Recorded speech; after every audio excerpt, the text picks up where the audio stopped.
anasema an Abdullah ibn Abbas radhiyallahu ta'ala anhuma قال imepokewa kutoka kwa Abdullah ibn Abbas radhiyallahu ta'ala anhuma amesema ibn Abbas kana rasulullah sallallahu alayhi wasallam yajma'u fi as-safar alikuwa mtume sallallahu alayhi wa alihi wasallam alikuwa mtume wa Allah sallallahu alayhi wasallam yajma'u fi as-safari anakusanya swala katika safari. Tunaweza kusema anakusanya swala safarini baina salati adh-dhuhri, au unaweza kusema yajma'u fi as-safari anakusanya safarini baina salati adh-dhuhri wal 'asri, baina ya swala ya dhuhuri na alasiri, idha kana ala dhahri sayr, anapokuwa katikati ya mwendo. Idha kana ala dhahri sayr, anapokuwa katikati ya mwendo, yani yuko kwenye kipando anatembea, safari inaendelea, si kwamba ameshafika. Anapokuwa yuko kwenye safari, Mtume sallallahu alayhi wa alihi wasallama anakusanya baina sala dhuhuri na al-asr, wa yajma'u baina al-maghribi wal-isha, na anakusanya baina ya maghribi na isha,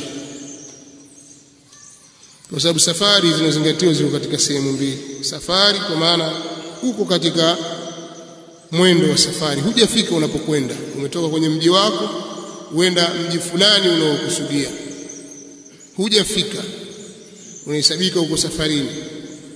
Pia utakapokuwa umefika kule unapokwenda, si mji wako wewe si mustautini huko wala si muqim, umekwenda kwa haja fulani, umeshafika kini mgeni pale. Huyu aliyekuwa katika mwendo wa safari ana hukumu zake fulani zinamhusu, na yule aliyefika tayari ni msafiri, lakini kuna hukumu fulani zinamhusu. Kinyume na huyu ambaye bado yuko safarini, kuna uzito fulani yuko nao. Sasa Mtume sallallahu alayhi wa alihi wasallam alikuwa akikusanya swala pale anapokuwa yuko katika mwendo, fi ala dhahri sayr, anapokuwa katikati ya mwendo. Kitafsiri neno kwa neno, alipokuwa juu ya mgongo wa kipando, yani bado yuko kwenye kipando chake. Kwa hiyo kawaida wasafiri wanakwenda kama hivyo, alafu fika mahali wateremka, wanakusanya maji au wanalisha wanyama, wanapika chakula, wanakula. Kwa hiyo bado unahesabika katika ala dhahri sayr, wako safarini wale kwenye mwendo. Kwa hiyo pale utaruhusiwa kufanya jamu baina ya swala mbili, salatu adh-dhuhri na salatu al-'asr, kadhalika sala ya maghribi na salatu al-isha. Pia itaruhusiwa kufanya qasr, kama mlango wote utakapokuja hapo mbele, kuzipunguza swala zenye rakaa 4 zikapunguzwa zikaswaliwa rakaa 2.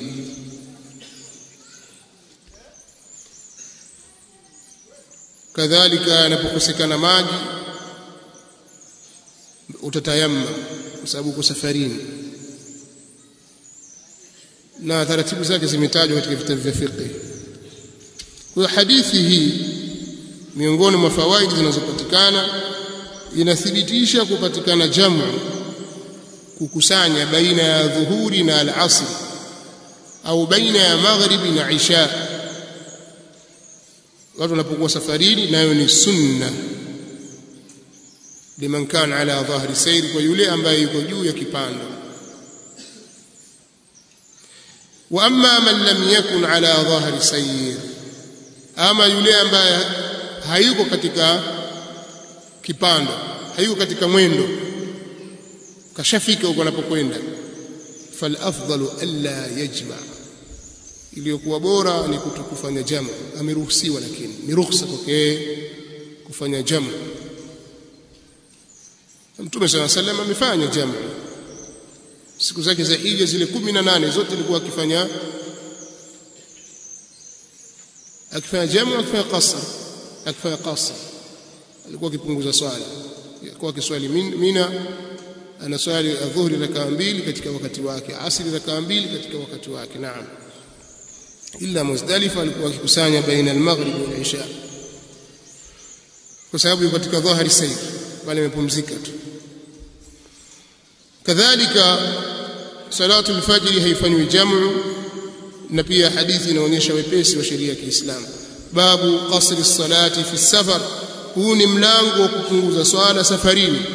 An Abdullah bin Umar radhiyallahu ta'ala anhuma qala, imepokewa kutoka kwa Abdullah bin Umar radhiyallahu ta'ala anhu amesema, sahibtu Rasulullah sallallahu alayhi wasallam, nilisuhubiana na mtume wa Allah sallallahu alayhi wasallam, fakana la yazidu fi safari ala rak'atayn, akawa hazidishi safarini juu ya rakaa 2, hazidishi zaidi ya hapo katika zile swala za rakaa 4. Lakini wa Abu Bakr, pia nimesuhubiana Abu Bakr wa Umar wa Uthman kadhalika, na wao hivyo hivyo walikuwa hawazidishi juu ya rakaa 2 katika swala za rakaa 4 zile.